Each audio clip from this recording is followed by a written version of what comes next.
उसके दिमाग का ताला ना उसके दिल में है, तो वो कंपटीशन की भावना, वो अवेयरनेस, उसके बाद बच्चा खुद संभाल लेता है। ठीक है, मतलब जैसे ना मेरे साथ ना IIT जेईई की तैयारी में ये हुआ कि क्योंकि लीड कोड आजकल बहुत ही ज्यादा इंपॉर्टेंट हो गया है, तो ये 600 क्वेश्चंस कर लेने चाहिए। ये तुम्हारा क्वेश्चन बैंक है। You will become experienced eight solving new questions. Off campus अगर बच्चों को प्लेस करना है तो डीएस से प्लेस नहीं होगा। मर्न स्टैक पे मुझे सबसे ज्यादा रिक्वायरमेंट दिखाई दी, तो पेप कोडिंग खोलने का मेजर शौक ये है कि मैं एक मास्टर जी हूँ और मुझे पढ़ाना अच्छा लगता है। That is how Pepcoding came into be. तब मैं खुद को ना चांस नहीं देता था। मैं खुद को क्या कहता था, मैं खुद को ये कहता था कि सुमित तेरी औकात नहीं है कि तू IIT जेईई निकाल सके जो next wave of Indian startups बनाएगा। मतलब जबकि अगर मैं 80 साल तक काम करके मर रहा हूँ तो भारत के गाँव में भी कोडिंग हो। मैं वही कह रहा हूँ, creating hype is not an impactless work, creating hype is impactful work.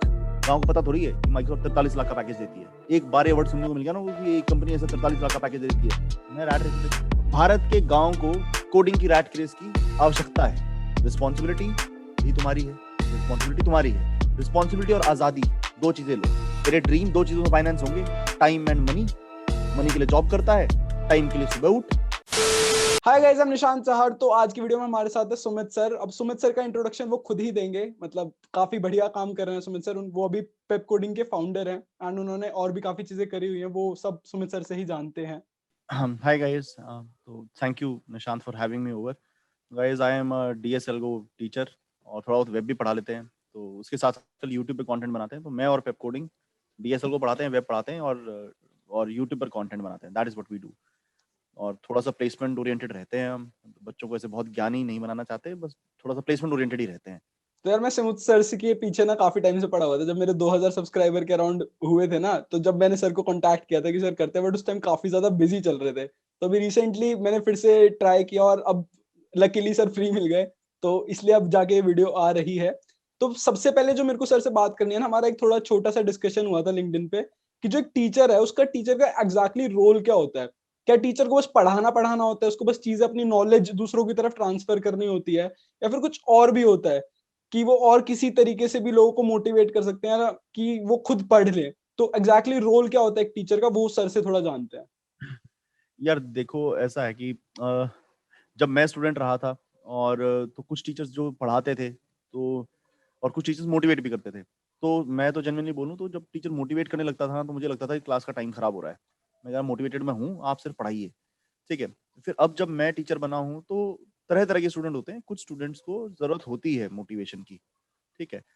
तो असल में जो वर्ड है वो अजीब सा, वो ये है कि उसके दिमाग का ताला ना उसके दिल में है। तो तुम उसका दिल नहीं खोलोगे ना, तो तुम उसके दिमाग को ज्यादा एक्सेस नहीं करने वाले हो। असल में देख, ले देकर अगर बच्चा इवेंचुअली नहीं पढ़ा तो blame is to be shared.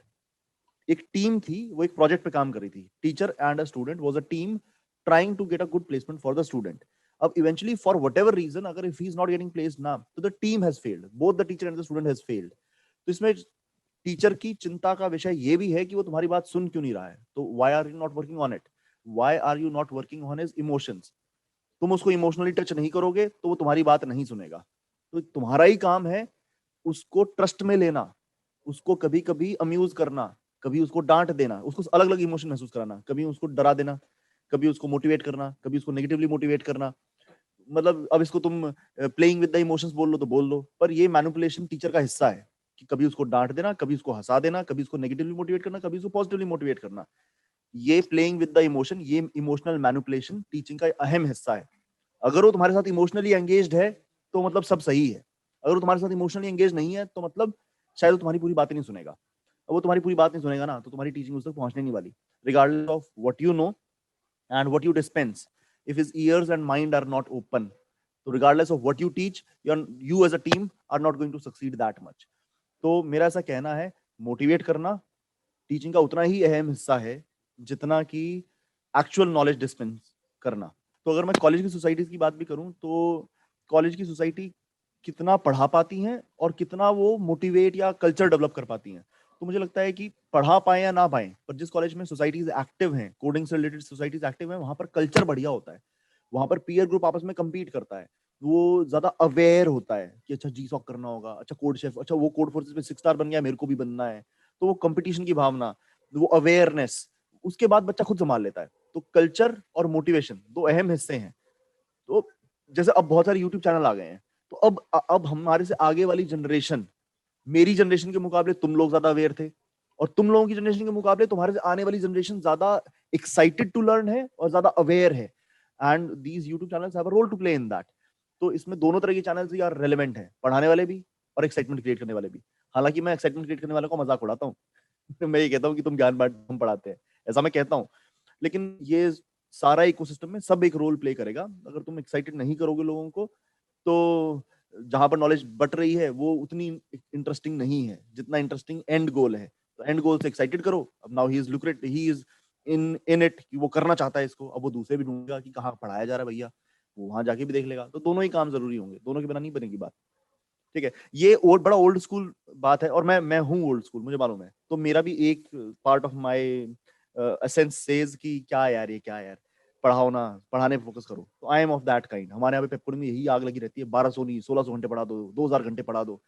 और मैं भी कई बार अपनी क्लासेस में सेक्रीफाइस कर देता हूँ कि 2 क्वेश्चन एक्स्ट्रा कराने के लालच में मैं ज्यादा उनकी इमोशन पे सोचता नहीं हूँ। पर वो अहम हिस्सा है एक्साइटमेंट। उनको एक्साइटेड नहीं करोगे ना, एक्साइटेड कर दोगे तो 2 सवाल कम में भी कर लेंगे। वो एक्साइटेड नहीं करोगे तो 5 सवाल एक्स्ट्रा भी कम पढ़ने वाले हैं। दोनों ही अपना अपना रोल प्ले करते हैं, दोनों ही जरूरी है। जैसे केमिस्ट्री में होता था, एक रिएक्शन को कैटलिस्ट की जरूरत नहीं होती थी, कुछ रिएक्शंस को कैटलिस्ट की जरूरत होती थी। तो कुछ लोग अपने आप ही मोटिवेट होकर चीजें कर लेते हैं, कुछ लोगों को थोड़ी सी मोटिवेशन चाहिए होती है। वो मोटिवेशन टीचर्स भी देते हैं। जो अब सर यूट्यूब चैनल्स की बात कर रहे थे, लोगों को औरों को देख के उनको लगता है कि यार इसने ये चीज कर ली, तो मैं भी ये चीज क्यों नहीं कर सकता। तो वो काफी ज्यादा एक इंपॉर्टेंट चीज है। मतलब सही सर सही कह रहे हैं कि दोनों ही चीजें इंपॉर्टेंट है। बिल्कुल ठीक है। मतलब जैसे ना मेरे साथ ना फिजिक्स वाले टीचर की मैं गुड बुक्स में था, मैंने श्वास वाली क्लास में फिजिक्स में अच्छा परफॉर्म किया, उसने मुझे शाबाश कह दिया। अब फिजिक्स वाले मुझे टीचर चाहिए ही नहीं था, क्योंकि मैं फिजिक्स में मेहनत करता था। अब मेरे को टीचर हाँ। चाहिए ही नहीं था। केमिस्ट्री वाले टीचर ने शुरुआत में डांट दिया, ऑर्गेनिक केमिस्ट्री वाले टीचर ने डांट दिया। तो अब मैंने उसकी सजा खुद को दी। कैसे दी? मैंने ऑर्गेनिक को लात मार दी। मैंने ऑर्गेनिक पढ़ी ही नहीं। आईआईटी किसी क्रैक नहीं हुई मेरी। कौन हारा? मैं और टीचर दोनों। मैं और टीचर दोनों हारे। ठीक है। अब अगर मेरे इमोशन का ध्यान रखा गया होता, ऑर्गेनिक वाले ने मुझे एक बार डांट के संभाल लिया होता, लेट से संभाल लिया होता, तो we me and him as a team could have generated better output. हमने आईआईटी क्रैक कर ली होती। ठीक है। और वो छूट गई, क्योंकि वो तो सारे सब्जेक्ट क्लियर करने पड़ते हैं आपको बिना केमिस्ट्री के तुम्हारे मैथ और फिजिक्स के नंबर मैटर नहीं करने वाले। हाँ। तो वही वाली बात है कि अगर तुम इमोशन छोड़ दोगे ना, बच्चे का इमोशन पे उसको हार गए ये बनने वाली, और इमोशन पे ही जीत गए, तो तुम्हारी जरूरत उसको इतनी है भी नहीं, वो देख लेगा आप खुद ही। वो दोनों रेलिवेंट है। तो अब नेक्स्ट क्वेश्चन जो है वो है कि अब जैसे अब फरवरी स्टार्ट हो गया और हम हमें पता है जून जुलाई में प्लेसमेंट स्टार्ट हो जाते हैं, इंटर्नशिप स्टार्ट हो जाती है। तो अब बच्चे मेरे से भी काफी ज्यादा लिंक्डइन पे टेक्स्ट करके पूछते हैं, व्हाट्सएप पे पूछ रहे होते हैं जूनियर की, सर कैसे करे कैसे करे।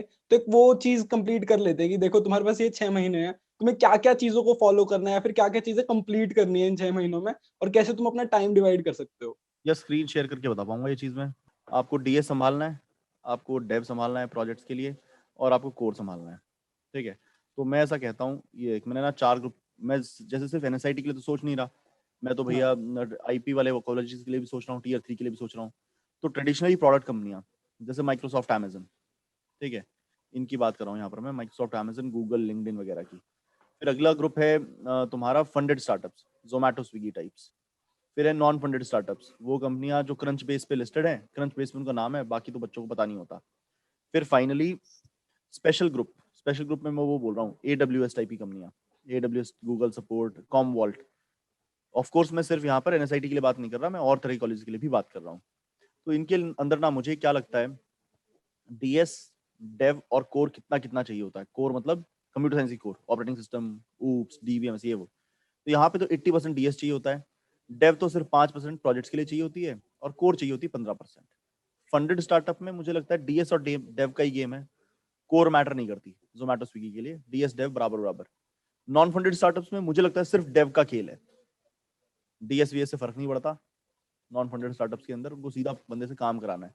स्पेशल ग्रुप जैसे एडब्ल्यूएस है, इसको 100% कोर चाहिए। पैकेज एडब्ल्यूएस का बढ़िया है, बढ़िया ही, 19 लाख टाइप्स है। ठीक है, बेस कम है पर 19 लाख टाइप पैकेज बना देते हैं घुमा फिरा के। कॉम वॉल्ट का 21 लाख है। वहां पर डीएस थोड़ा सा मैटर कर रहा है, कोर बहुत मैटर कर रहा है। तो I think this is screen जिसको बच्चों को ध्यान रखना चाहिए कि इस तरह की कंपनियों के लिए ये तैयारी करनी पड़ेगी।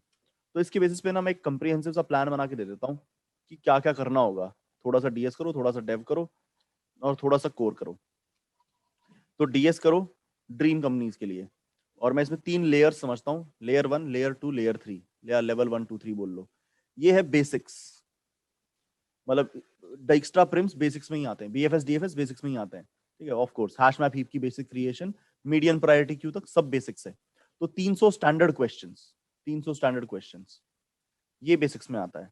लेवल 2 इसमें मैं लीड कोड बोलूंगा, भैया लीड कोड के 600 सवाल, ठीक है, क्योंकि लीड कोड आजकल बहुत ही ज्यादा इंपॉर्टेंट हो गया है।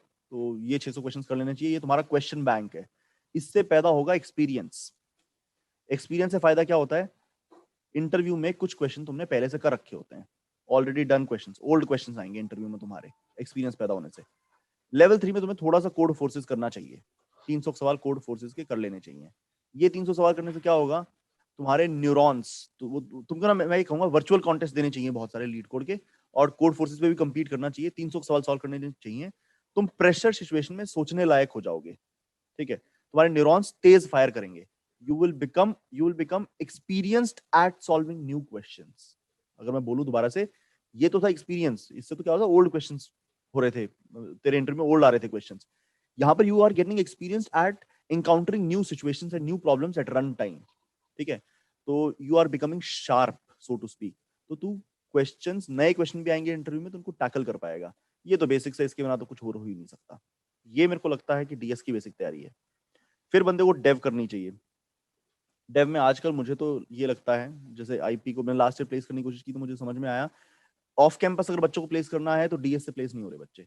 मर्न स्टैक पे मुझे सबसे ज्यादा रिक्वायरमेंट दिखाई दी, 6 से 8 लाख मर्न स्टैक पर बहुत आराम से मिल रहा है, बहुत ज्यादा आराम से मिल रहा है। ऑफ कोर्स एनएसआईटी के बच्चों को अच्छा नहीं लगेगा, लेकिन आईपी यूनिवर्सिटी में ये ठीक ठाक पैकेज माना जाता है। मर्न स्टैक 6 से 8 लाख, ये तुम्हारा बैकअप हो जाएगा, ठीक है। अगर ड्रीम नहीं छूट गया है तो बैकअप हो जाए। प्रोजेक्ट्स बना बना के करो, बहुत सारे प्रोजेक्ट्स बनाओ। थ्योरी एंड मोमेंट पे भी करोगे तो डेव की थ्योरी आपसे हो जाएगी, ज्यादा थ्योरी नहीं है। लास्ट है कोर। कोर का मतलब operating system, database, system design, computer networks और ऊप्स। ये तुम्हारा स्पेशल ग्रुप जो था ना एडब्ल्यूएस टाइप की कंपनियां, उसके लिए बढ़िया है। एडब्ल्यूएस, कॉमवॉल्ट, इसके बिना नहीं हो रहा। और ऑपरेटिंग सिस्टम डेटाबेस आपको भैया वो उसके लिए माइक्रोसॉफ्ट, अमेज़न, ड्रीम कंपनियों के लिए भी चाहिए ही होता, उसके बिना होता नहीं, ठीक है। अब इनके रिसोर्सेज बताऊं तो इन सबके फ्री रिसोर्सेज तो मैंने ही बना दिए हैं। लेवल 1 पूरा है, लेवल 2 40% है, लेवल 3 आजकल बन रहा है। मर्न का भी हम बना देंगे जुलाई 31 तक। कोर के लिए मुझे संचित जैन ठीक लगते हैं, ऑपरेटिंग सिस्टम डेटाबेस संचित जैन, हाँ कंप्यूटर नेटवर्क गेट स्मैशर्स, हाँ ऊप्स की वीडियो हमने डाली हुई है। सिस्टम डिजाइन के लिए मुझको गौरव सेन और educative.io सही लगता है। तो this is something that everybody could do. Level 1 2 3 हमारा पेप कोडिंग से फ्री ऑफ कॉस्ट कर ले। डेव भी हमारे यहाँ मिल जाएगी, अगर हम पूरा ना करें तो एंजेला यू के कोर्स कर ले, वो काफी है। प्रोजेक्ट बना ले सारे। और कोर के लिए संचित जैन और गौरव सेन सिस्टम डिजाइन के लिए, कंप्यूटर नेटवर्क के लिए गेट स्मैशर्स, और ऊप्स के लिए दुर्गा सॉफ्ट, एक अननोन सा चैनल है, बहुत अच्छा काम करते हैं दुर्गा सर। दुर्गा सॉफ्ट नाम से उनका चैनल है, तो they are doing very good stuff on OOPs, तो वो देखा जा सकता है। Durga soft for OOPs, computer network के लिए गेट स्मैशर्स, सिस्टम डिजाइन के लिए गौरव सेन, संचित जैन ऑपरेटिंग सिस्टम और डेटाबेस के लिए। तो this is I think anybody can prepare. और डेवलपमेंट के लिए सर एक और है, द नेट निंजा करके एक चैनल है, फॉरेन वाला है, उस पे काफी सारे मतलब फ्री कोर्सेज बहुत सारे, जैसे मैंने कुछ कुछ चीजें जो मेरे को रिवाइज करनी होती है, देखनी होती है, मैं उससे जाके देख लेता हूँ। उस पे पूरा तुम्हें रिएक्ट के पूरे मिल जाएंगे और तुम्हें रिसेंटली हर अक्षय चीज के मिल जाते हैं। अक्षय सैनी ने नमस्ते हाँ जावास्क्रिप्ट बनाया है, वो बहुत बिल्कुल अच्छा है। बिल्कुल, वो भी काफी अच्छा है। नमस्ते जावास्क्रिप्ट तो काफी अच्छा कोर्स है, वो भी सर अभी कंटिन्यू कर ही रहे हैं। तो ये काफी हम्म। अच्छे रिसोर्सेज है, अब तो काफी सारे रिसोर्सेज अवेलेबल है। बाकी जब तुम किसी क्वेश्चन में अटक जाओ, तुम्हें समझ नहीं आ रहा, तुमने एक दो दिन लगा दिए, तो उसके सॉल्यूशन भी बहुत सारे चैनल्स हैं। अब तो इंडियन वाले इतने सारे हो गए हैं, वो बनाते जा रहे हैं, तो वो भी जाके तुम देख ही सकते हो कि एक जो पेप कोडिंग है वो उनकी विजन क्या है आगे, लाइक उन्होंने स्टार्ट क्यों किया था, पेप कोडिंग क्यों स्टार्ट किया था सुमित सर ने, एंड अब आगे क्या सोच रहे हैं, लाइक आगे के प्लान्स क्या हैं। यार देख, वेब कोडिंग स्टार्ट किया अपने शौक पूरे करने के लिए। मैं और ना इसमें बहुत ही क्लीन रहूंगा। मैं थोड़ा परफॉर्मर हूँ हार्ट पे, मतलब मुझे स्टेज से प्यार है। मुझे स्टेज पे खड़ा होना था। नाचना मुझे नहीं आता, डांस मुझे नहीं आता, म्यूजिक मुझे नहीं आता, ठीक है। और मैं बच्चों को हंसा भी नहीं सकता, कॉमेडी भी नहीं आती। तो और मुझे स्टेज से प्यार है, तो मेरे पास एक ही रास्ता था स्टेज पे चढ़ने का। मैं टीचिंग ठीक कर लेता था, बचपन से करा था, मम्मी पापा टीचर थे तो मैं भी टीचिंग कर लेता था। तो that was my only access to stage. तो पेप कोडिंग खोलने का मेजर शौक ये है कि मैं एक मास्टर जी हूँ और मुझे पढ़ाना अच्छा लगता है। That is how Pepcoding came into being. अभी यूट्यूब पे पढ़ाना भी उसका मेजर कारण यही है कि मैं मास्टर जी हूँ और मुझे स्टेज से प्यार है। मुझे लाइमलाइट और फोकस और फेम ठीक लगता है, ठीक है। तो that is why I am on, I tend to dish my advice, I tend to teach. That is why I do it. और लॉन्गर टर्म में इम्पैक्ट सीख कर रहे हैं, काफी सारा इम्पैक्ट सीख कर रहे हैं। मतलब जो विजन स्टेटमेंट मैं अपने लिए बनाए बैठा हूँ, और पहले ना जैसे IIT JEE मैं बच्चा था तब मैं खुद को ना चांस नहीं देता था। मैं खुद को क्या कहता था, मैं खुद को ये कहता था कि सुमित तेरी औकात नहीं है कि तू IIT JEE निकाल सके। मैं खुद को ये फीड किया, मैंने खुद को ये 3 साल फीड किया कि तेरी औकात नहीं है कि तू IIT JEE निकाल सके, और मैंने नहीं निकाला। फिर अब धीरे धीरे धीरे धीरे पता नहीं, शायद 20s में ये हुआ कि अब मैं अपनी नजरों में उतना नहीं गिरा हुआ जितना मैं 10 से 20 में अपनी नजरों में नहीं था। अब मैं अपनी ज्यादा इज्जत करता हूँ। तो शायद थोड़ा थोड़ा कुछ अचीव करने से ऐसा बढ़ता है कि तुमने एक मुश्किल चीज कर ली, अब तुम खुद पर ज्यादा विश्वास करते हो। तो अब मुझे नहीं लगता कि सुमित तू गूगल माइक्रोसॉफ्ट नहीं बना सकता, या जिनको तू पढ़ाएगा वो गूगल माइक्रोसॉफ्ट नहीं बना सकते। अब मुझे लगता है कि given enough chance, given enough time, Pepcoding के बस का है उतना फैंटास्टिक काम करना जो गूगल, अमेजन, माइक्रोसॉफ्ट, याहू सब लोग करते हैं। और पेप कोडिंग के बस का है ऐसे लोग तैयार करना जो next wave of Indian startups बनाएगा। मतलब जैसे अगर मैं बात करूं, सन 2010 के बाद से इंडिया में जो स्टार्टअप्स आए हैं, भाई स्नैपडील, फ्लिपकार्ट ने अमेजन को टक्कर तो दी, बेशक जीत ना पाए हो, टक्कर तो दी। जोमेटो, स्विगी, इसमें तो कोई खैर कोई बाहर से आया नहीं। ओला ने उबर को टक्कर तो दी। ओयो ने एयरबीएनबी को रेप्लिकेट कर दिया। ठीक है, अनअकैडमी उडेमी के साथ भिड़ेगा अभी। समझ रहा है कि नहीं समझ रहा है? तो इंडिया में स्टार्टअप्स आए, लेकिन स्टार्टअप्स गूगल, माइक्रोसॉफ्ट, अमेजन जैसे नहीं आए। ट्रू। आए गूगल, माइक्रोसॉफ्ट जैसे नहीं आए, जिन्होंने एक्चुअल टेक पर रेवोल्यूशनरी काम किया हो, ऐसा नहीं आया। टेक पर भारी काम किया, पर मतलब मैं बोलूंगा ई कॉमर्स टाइप का आया, ऐप लेवल पर रह गया, ऐप लेवल से डीप नहीं गया, सिस्टम लेवल टेक नहीं करा इंडियन कंपनीज में। मुझे लगता है कि अगला जो वेव ऑफ स्टार्टअप्स होगा ना इंडिया में, अगला वेव ऑफ स्टार्टअप्स ये भी करेगा। तो मैं पेप कोडिंग के विजन स्टेटमेंट में 2 चीजें समझना चाहता हूँ कि पेप कोडिंग के बच्चों की ये औकात हो कि अगली वेव ऑफ स्टार्टअप्स में वो ये सब भी कर पाए। और एक सोशल आइडिया में लेकर चल रहा हूँ कि ये जो कोडिंग वाला जो हमारा वेव है ना, अभी भैया मेट्रो से भी बाहर नहीं निकला। अभी तो ये ढंग से चंडीगढ़ भी नहीं पहुंचा। हाँ। करनाल, पानीपत, सोनीपत तो भूल जाओ, अभी तो ढंग से चंडीगढ़ भी नहीं पहुंचा। चंडीगढ़, जयपुर में भी वो प्रोग्रामिंग नहीं हो रही जो दिल्ली में हो रही है और हैदराबाद में और बेंगलोर में हो रही है। ठीक है, अभी तो हमारी सीमिंगली टीयर 1 सिटीज चंडीगढ़ तक भी नहीं पहुंच पाया ढंग से। तो उसके बाद पानीपत, सोनीपत की बारी आएगी, करनाल की बारी आएगी। तो और उसके बाद भारत में तो गांव बहुत है। ठीक है, वो सोशल आइडिया है कि अगर मैं 80 साल तक काम करके मर रहा हूँ तो भारत के गांव में भी कोडिंग हो। तो और यूट्यूब इतना बढ़िया हमारे पास चैनल है। अब वो तो है ही, 5G 4G भी आ जाएगा, 5G तो गांव तक भी पहुंचेगा। बस इनफ कल्चर डेवलप करनी है। मैं वही कह रहा हूँ, creating hype is not an impactless work, creating hype is impactful work. अब किसी गांव में जाकर मान ले 1 साल के लिए कोई महान ऐसा MLA आ जाए जिसके दिमाग में ये पैशन हो कि हाँ मैं कोडिंग से, ये मेरे गांव, मेरा तबका है, इसमें ये गांव वाले हैं, ये सारे गांव हैं, मुझे एक एक गांव से एक बच्चा चूज करना है, ब्राइटेस्ट बच्चा चूज करना है, उसकी तैयारी करवानी है एक जगह पर, और इसको माइक्रोसॉफ्ट तक पहुंचाना है। एक गांव से सिर्फ एक बच्चा भी माइक्रोसॉफ्ट में प्लेस हो गया ना, मैं सही बता रहा हूँ, मेरी बात दोबारा ध्यान सुन, मैं हूँ भैंसवाल कलां गांव का, मेरे गांव से एक बच्चे ने भी माइक्रोसॉफ्ट निकाल लिया ना, गांव की कल्चर बदल जाएगी। एक बच्चे ने भी माइक्रोसॉफ्ट निकाल लिया तो, एक बच्चे ने भी। गांव को पता थोड़ी है कि माइक्रोसॉफ्ट 43 लाख का पैकेज देती है। एक बार ये वर्ड सुनने को मिल गया ना कि एक कंपनी ऐसा 43 लाख का पैकेज देती है, सारे गांव के सारे ब्राइट बच्चे वही करना चाहेंगे। एक एक बच्चा चाहिए बस एक गांव से। तो this is enough of a social, और this would earn me a lot of money, I will be a rich man by the end of it, अगर मैं ये कर पाया तो। And India would be very positively impacted. तो तुम्हारा भला हमारा भला, हम पैसे कमाए, तुमको इम्पैक्ट मिल गया, तुम्हारा जीवन यापन सुधर गया। तो बहुत स्कोप है, अभी तो बहुत स्कोप है। Tier 1 cities, seemingly tier 1 cities, फिर टीयर 2 सिटीज, फिर उनके आसपास के गांव थोड़े, और इसमें हम जैसे बहुत लोग लगेंगे, मास्टर जी भी लग जाएंगे, हाई बनाने वाले भी लग जाएंगे, और फिर जो पॉलिसी लेवल पे इंप्लीमेंट करेंगे यूपीएससी वाले, IAS IPS पढ़े लिखे लोग जिनको हमारी बात समझ में आ जाए वो लग जाएंगे। फिर वो एक नेता पढ़ा लिखा उसको समझाएंगे कि भैया ये करा दो तुम्हारे गांव में, तुम्हारे होगा, तुम अगली बार वोट ही वोट मिलेंगे, तेरे गांव में कुछ लोगों की ये हो गई तो वो भी लग जाएंगे। और हम इतना 80 साल के बुढ़े होकर मर भी जाएंगे। तो there is not to do. ठीक है, तो आई थिंक ये this is enough of a vision statement, ये करना चाहता हूँ मैं।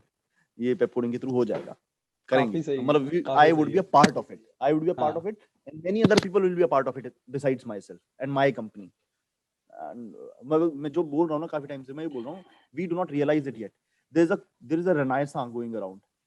जैसे वो 16वीं सदी में, 15वीं सदी में यूरोप की रेनाइसेंस थी, द इंडस्ट्रियल रेवोल्यूशन आया था। अब there is a tech revolution going on. तो India is at the forefront of the coding renaissance going around. We are a part of it, we just do not know it. We are living the coding renaissance. We are a part of it. हम नहीं करेंगे, कोई और करेगा, होनी तो है ही है, ठीक है। तो शायद 24वीं सदी के अंदर लोग मुड़ के याद करेंगे कि हाँ, वो सन 2000 के अंदर भारत में कोडिंग रेनाइंस चल रही थी, उसमें पेप कोडिंग भी शामिल थी। काफी सही विजन है सर। मतलब भाई जो एक गांव से एक बच्चे वाली चीज है ना, वो काफी सही है, क्योंकि लोगों को पता ही नहीं होता कि ये कंपनीज इतना ज्यादा पे करती हैं। और मोटिवेशन जो है ना, मतलब सबके लिए एक at the end of the day वो पैसा आ ही जाता है। जब पैसा दिखता है तो अपने आप अंदर से बच्चा मेहनत करने लग जाता है। मेरे गांव में people are excited to become air force pilots. मेरे हाँ गांव में people are excited to become they are excited to do UPSC, IAS IPS बनना चाहते हैं, सब इंस्पेक्टर इंस्पेक्टर आईपीएस सब बनना चाहते हैं, वो सब बनना चाहते हैं।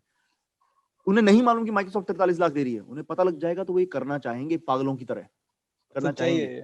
तो और एक बात बताऊं, हर गांव से एक बच्चे का माइक्रोसॉफ्ट निकालना, ये तो पेप कोडिंग की आज की करंट औकात का काम भी है। करे कौन, ठीक है। अगर सही बात बोलूं तो इंटेंट की कमी है, इंटेंट की कमी है, मीन्स की कमी नहीं है, मीन्स की कमी नहीं है, पर उसके अंदर कल्चर बिल्डिंग लगता है। अब मैं गांव में जाकर मैं कितनों को विश्वास दिलाऊंगा कि अपने बच्चों का 1 साल मुझे कमिट कर दो। तो जब कल्चर बनेगा तब ये विश्वास दिलाना आसान होगा।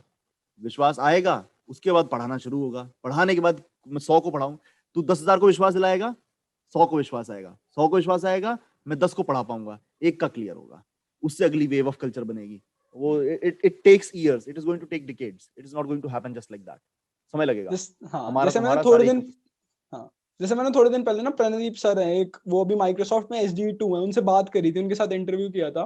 तो वो पटना से हैं। उन्होंने ये बताया था कि यार जब मतलब मैंने बताया अपने लोगों को, अपने जो घर पे होम टाउन है वहां पे, कि मैं माइक्रोसॉफ्ट में काम करता हूँ, तो उनको तो ये लगता है कि तू जॉबलेस है, क्योंकि उनके दिमाग में तो बस ये है कि सरकारी नौकरी ही नौकरी होती है। लाइक वो सबके होता है, जैसे मेरे गाँव में भी यही होता है। जो जितने भी तुम्हारे Tier 2 Tier 3 सिटीज है, उनमें ये चीज होती है, ये स्टीरियोटाइप है कि सरकारी नौकरी नहीं है तो बंदा कुछ कर नहीं रहा है। लेकिन उनको रियलिटी ही नहीं पता है कि जो सरकारी नौकरी है और जो प्राइवेट सेक्टर में भी जो कोडिंग वाली जॉब सेंस नहीं, उनमें कितना ज्यादा डिफरेंस है, कितना ज्यादा कल्चर का डिफरेंस है, कितना ज्यादा तुम्हें मतलब स्किल्स में भी कितना ज्यादा डिफरेंस होता है, हर चीज में डिफरेंस है। And at the end of the day वो कम से कम नहीं तो 2 या 3 टाइम ज्यादा ही कमा रहा होता है सेम एक्सपीरियंस के बाद एक बंदा, जो एक सरकारी नौकरी में होगा या फिर एक प्राइवेट में होगा। बट अब करेक्ट। वो है कि कुछ लोगों के लिए तो चलो ड्रीम होता है यूपीएससी करना, SSC करना, वो एक अलग चीज है।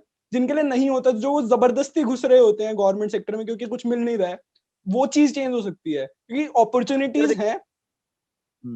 मैं ना रैट रेस के इतना खिलाफ नहीं हूँ। मैं रैट रेस भारत के गांव को कोडिंग की रैट रेस की आवश्यकता है। हाँ भारत के गांव अगर कोडिंग की रैट रेस में शामिल होंगे तो देश का उद्धार होगा, ठीक है। तो बनाओ ना ये रैट रेस। कौन बनाएगा ये रैट रेस? ये रैट रेस बनाओ तुम लोग तो हाँ पढ़ाते हैं, तुम कल्चर हाँ बनाते हो, तो तुम बनाओ ना ये रैट रेस, ये तुम्हारा काम है। सही बात है, सही बात है सर। मतलब पर तो गांव में रीच, अब गांव की रीच कैसे बनाई जाए? गांव की रीच तो हम्म नहीं है, तो उसमें तो आईएएस भी इन्वॉल्व होंगे और उसमें नेता लोग भी इन्वॉल्व होंगे। पता नहीं कैसे होगा, पर मुझे मालूम है इस प्रॉब्लम का एक स्टार्ट पॉइंट और एंड पॉइंट जरूर है। तो और ट्राई करे बिना स्टार्ट पॉइंट दिखाई नहीं देगा, हाँ ठीक है ना। ये वो ट्री है, बड़े बड़े नोड्स निकले हुए हैं, यूलर ट्री, यूलर मारना पड़ेगा, सारे देख कर आने पड़ेंगे, हाँ डिसीजंस के एंड पॉइंट्स, कहीं ना कहीं से प्रॉब्लम सॉल्व होगी। सही बात है। तो सर एक लास्ट ठीक है। चीज और बच गई कि कुछ आपके सजेशंस वगैरह हो अपने जो भी जूनियर्स हैं, जितने भी आपके जो भी 20 वाली एज में है, जैसे 20 21 22 वाले हैं या फिर 18 19 वाले हैं, उनके लिए कुछ सजेशन हो तो वो बता सकते हो। बिल्कुल। यार एक बहुत ही की सजेशन है, वो की सजेशन ये है, इंडिया का बच्चा ना अडल्ट नहीं हो पाता। जिसका क्या मतलब है, इंडिया का बच्चा अडल्ट नहीं हो पाता, जैसे कि let me phrase it like this समझाने के लिए। मम्मी पापा हमें ये सिखाते हैं कि झूठ नहीं बोलना, और मम्मी पापा झूठ बोल भी देते हैं। ये सिखाते हैं कि झूठ नहीं बोलना और झूठ बोल लेते हैं। Actually, they decide for themselves. They are adults and they decide when to follow the rules and when to break them. तो अडल्ट होने का मतलब ये है कि at least be your own leader, decide when to follow the rules and when to break them, when to lie and when not to lie, ठीक है। तो मैं इंडिया के स्टूडेंट को यही समझाना चाहता हूँ, be adult as soon as is possible. जिसका मतलब ये है, अगर तुम अपनी रोटी कमाने लगे हो तो तुम अपने दिमाग से बंधक मत रहो, ज्यादा परमिशन मत लो। रिस्पॉन्सिबिलिटी भी तुम्हारी है, रिस्पॉन्सिबिलिटी तुम्हारी है, रिस्पॉन्सिबिलिटी और आजादी दो चीजें लो। अगर तुम अपनी रोटी कमाते हो तो तुम अपने लिए रिस्पॉन्सिबल हो। अब अपने माँ बाप को मत कहो कि हमें फाइनेंस कर दो, मेरे सपने हैं, मत कहो ऐसा। अब तेरे सपने हैं तो भैया कमाता है, तेरे ड्रीम दो चीजों से फाइनेंस होंगे, टाइम एंड मनी। मनी के लिए जॉब करता है, टाइम के लिए सुबह उठ और सैटरडे को काम कर, संडे को काम कर, या रात को मत सो। तो टाइम एंड मनी, अब तू अपनी जॉब कमाता है ना, अपना पैसा कमाता है, रिस्पॉन्सिबिलिटी तेरी, और तेरे को सपने आ रहे हैं तो finance your dream with your own time and money, with your own over time and money and आजादी। Do not take too many permission. I took, मतलब मुझे 22 से 28 साल में परमिशन मिली मम्मी पापा से पेप कोडिंग खोलने की। मैंने 6 साल इंतजार किया। क्यों मांगी मैंने परमिशन? अगर मैं अपनी रोटी कमाता था तो क्यों मांगी मैंने परमिशन? ठीक है, ये आजादी नहीं मिलेगी, ये तुम्हें लेनी होगी। अगर तुम्हें लगता है कि तुम समझदार हो और तुम्हें लगता है कि तुम बेवकूफ तरह के इंसान नहीं हो, तुम उजाड़ोगे नहीं चीजों को, तो परमिशन क्यों मांग रहे हो? कोई तुम्हें नहीं कहेगा कि तुम अडल्ट हो गए हो। यू हैव टू डिसाइड आज से अडल्ट हूं, और you have to decide when to follow the rule and when to break them. You have to decide what to hide and what to show. You have to decide when to lie and when not to. अगर mummy papa permission नहीं दे रहे, झूठ बोल दो। मतलब I do not mean it in a bad manner. I mean it in a wise manner. Wise manner. अच्छा, क्या mummy papa की सारी बातें मानते हो? क्या सब तक छुपा के नहीं पिया आज तक? ठीक है, तो क्या तुम क्रिएटिव चीजों के लिए झूठ नहीं बोल सकते? अगर तुम डिस्ट्रक्टिव चीजों के लिए झूठ बोल सकते हो, होमवर्क नहीं किया, मम्मी पापा से छुपा लिया ना, पेपर में कम नंबर आए, पेपर छुपा लिया ना, कई बार मम्मी पापा के साइन भी कर दिए होंगे। जब डिस्ट्रक्टिव चीजों के लिए तुम ये सारे काम कर सकते हो, तो कंस्ट्रक्टिव चीजों में परमिशन मांगते फिरोगे क्या? अब गर्लफ्रेंड बना रहे हो, मम्मी को परमिशन लेके बना रहे हो, हैं? तो स्टार्टअप लेने की परमिशन मिलेगी तुम्हें, या कोई ड्रीम तुम्हें परस्यू करना है उसके लिए तुम परमिशन लेते फिरोगे, तो करना है तो करो। Be an adult as soon as possible. Thank you so much sir, काफी सारी इंफॉर्मेशन वाली बातें, काफी सारी चीजें डिस्कस करी हमने, तो काफी मजा आया। तो कभी और मिलते, कभी और बात करेंगे और टॉपिक्स पे। तो बस आज का एपिसोड में बस इतना ही था। मिलते हैं नेक्स्ट वीडियो में, तब तक के लिए bye. Lovely to come over. Thank you so much. Thank you so much sir.